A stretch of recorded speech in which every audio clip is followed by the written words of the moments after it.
Up next, you're going to learn why the rest time between intervals is critical to doing this 400-meter interval workout correctly and getting the most benefit out of it. Should you run faster than race pace, at race pace, or slower than race pace on this workout? How this is a vo2max improving session and not a vo2max session. How I use a framework for using my heart rate early in the season to make sure I'm getting the benefits from the workout and not going too hard or too easy. A great snow falling and melting analogy to explain threshold in running. Variations of this and how you can do it wrong and not get the benefit, and much more. Let's get into it. All right, now we're going to go back to the rest. So how important is the rest? Because I remember, so this workout was prescribed to me when, my second year of running. I started running 800, so they prescribed it to 800, 1,500 guys and women. And, it was the 2-to-1 rest. And I never understood the science behind it.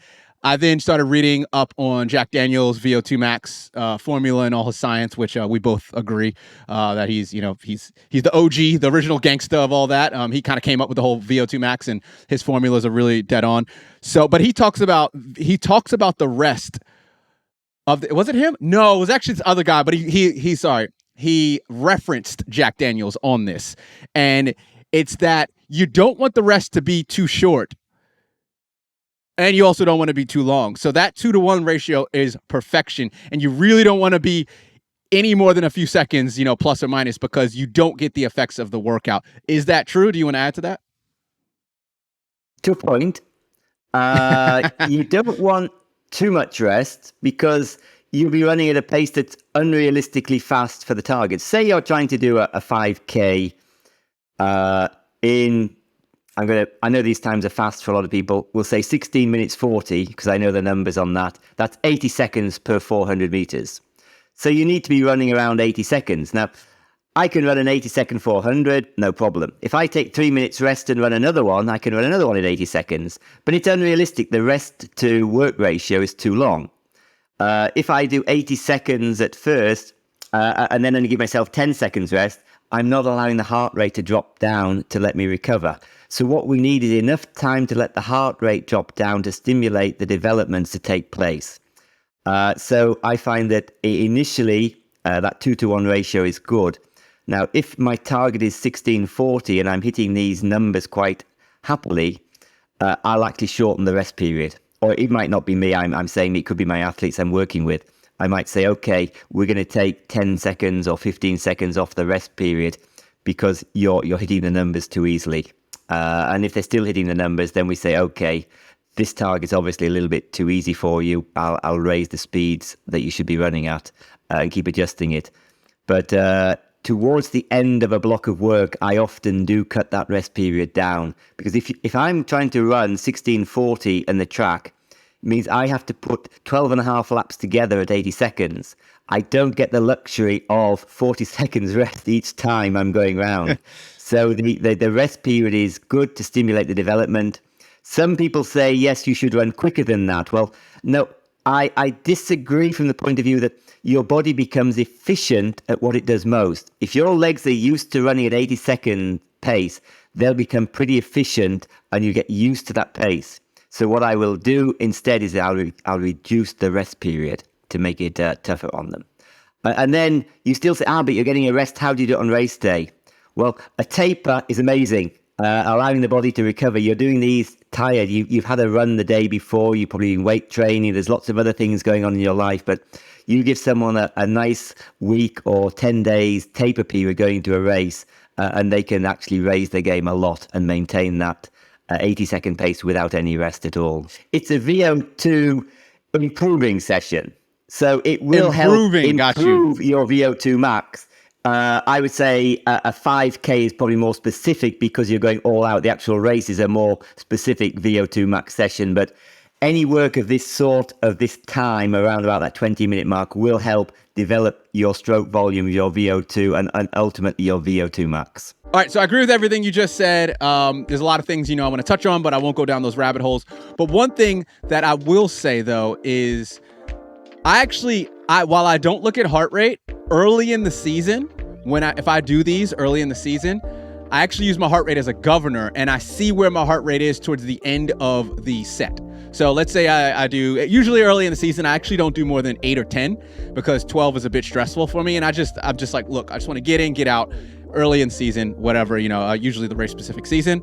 So I will, if my heart rate starts pinning halfway through the 7th or 8th one, and I'm like at high 170s, I start touching 180s, which is very subjective and personal to me. I know that the workout's done. I'm like, I'm done, I'm tapping out. But and this goes back to your point where you said, if things are getting too easy, and I know that it's too easy if I'm not really getting into the mid 170s. So yes, this is a workout to where I never look at my heart rate until I upload it on Strava and I see it and I look at it, or Garmin or Coros or whatever you're using. But I've learned early in the season to use that as a governor, as a guide, as a limiter, by going too fast or too slow. So that's when I personally use heart rate. It's a bit advanced. I've been doing this workout for literally 20 years. It's one of my favorite workouts, just like Mike. But yeah, Mike can feel free to disagree with that. I'd say let's park and lot it there. Like let's not go down that rabbit hole, because I've got questions about it being. Is this at all even a tempo workout? Is there any tempo parts to it? Because I know we're doing a podcast, we're doing an episode on tempo runs, but is there anything, because I know you say it basically is a threshold workout, but threshold, as we said earlier, is kind of subjective and it's kind of unclear in gray areas. A threshold, to me, is a pace you can maintain for up to an hour with training. This is not a pace you can maintain up to an hour. So this is, so with threshold, again, imagine it's snowing. And I'm going to give you an analogy here. I love this analogy. We've done this many times. Yeah. I love this analogy. So keep going. With lactate, it's snowing and it's above freezing, and the snow hits the ground and it melts. So that's possibly where we want to be on a threshold run. Just a little bit of snow and it's not touching the ground. But if we go a bit quicker, the snow starts to come down harder, and then it hits the ground, and then it starts to stay on the ground. It's still above freezing, but we're really pushing it now, so the snow's coming down really hard, and this is the lactate building up inside your body. It's making it harder and harder to run quick because the ground's slippy now, you're going all over the place with all the snow. But if it stops snowing, that's us slowing down, the lactic slows down the build-up, it disintegrates, it disappears, and we're able to go quicker again. And so a tempo run is like it's snowing. For me, a tempo run that you maintain an hour, it's snowing, it's hitting the ground, it's melting, it's not lying around. But these 12 by 400s, you're probably 5 beats above threshold to stimulate it. And so there's a lot more lactic build-up, but you're getting a 40-second rest to allow your heart rate to go back below threshold to recover and your body to absorb and dissipate some of the lactate in the body, and then come back and go again. With a tempo, you've not got a rest in there at all. So you've got to be careful about how much lactate you build up, because you're not allowing any chance for it to disappear. So we find that the body, when you're racing, is best at this homeostasis, this even level all the way through. But in training, we find, this polarization, fast, slow works better. Now, tests, when I was doing triathlon, there were tests in the 90s, these are old tests now, that sort of said that we can work around about threshold. And if you're doing lots of training with triathletes, they need to swim, bike and run, about 5 beats below threshold seem to stimulate development, at race pace and improvement in economy, just as good as 5 beats over. But it's a lot less painful and you can do a lot more hard sessions. So with this, if we push too hard, we still get the same results. It's just you might be a little bit sore the next morning. But a tempo run, if you push too hard, you probably won't make it to the end of the tempo run because you build up this lactate. And I just did a post on Instagram. Your legs turn to jelly and you got to slow down. There's no recovery period in a tempo run. So a tempo run, by default, is going to be slower than these 12 by 400s. All right, so let's flip it to the inverse side of things. I always like to see the other side. And I'll talk about the variations. And also, you can then talk about the downside. So feel free to jump in after I kind of say my piece. I will vary it towards, this is just something I started doing, and I don't know if this is right or wrong. You can tell me it's right or wrong. I'll actually either drop down the 400s to 300s as I get closer to racing, especially in the taper week. So very similar pace, but 300, so it's not as much load. Or I'll move it up to 500s. If I'm really trying to hold certain paces, I'll then do 500 and then do half the rest, because I lack that speed endurance, as people call it, that 1200, 1600 meter, 2K long interval work. I lack that natural ability. I don't like doing it. It doesn't feel good. Whereas I'm really good at doing 300s, 400s, 200s, 600s. I can do that. So that's one thing you can look to do if you start getting more advanced. I'm sure most people are beginners, and this is something new. So don't do that. I just like to tell other sides.